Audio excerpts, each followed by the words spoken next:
আলা সুরুরিম মাওদুনাতিন মুত্তাকিনা আলাইহা মুতাকাবিলিন ইয়াতুফু আলাইহিম বিলদানুম মুখাল্লাদুন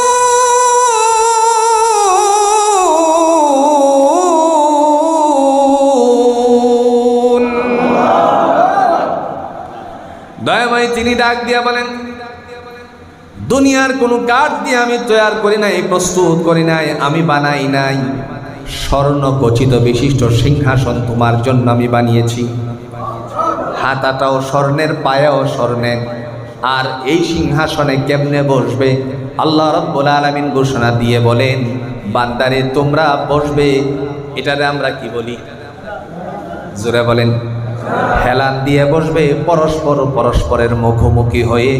আত্মীয় স্বজন, পাড়া প্রতিবেশী, স্বামী স্ত্রী দুইজন যদি জান্নাতি হয়, আল্লাহ তাদেরকে বসার বন্দোবস্ত করে দিবেন। এই সময় হুরে গিলমারা সামনে আসবে, চির কিশোরীরা সামনে আসবে। তারা আসার সময়ে তাদের হাতে থাকবে পিয়ালা।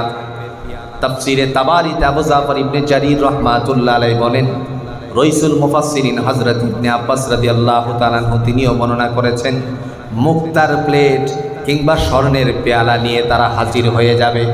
এসে বলবে, অনেক দূর থেকে এসেছো, এবার আল্লাহর পক্ষ থেকে তোমার জন্য একটু শরাবের বন্দোবস্ত আছে। কিসের বন্দোবস্ত? একটা উদাহরণ দিলে সহজ করে আপনারা বুঝতে পারবেন।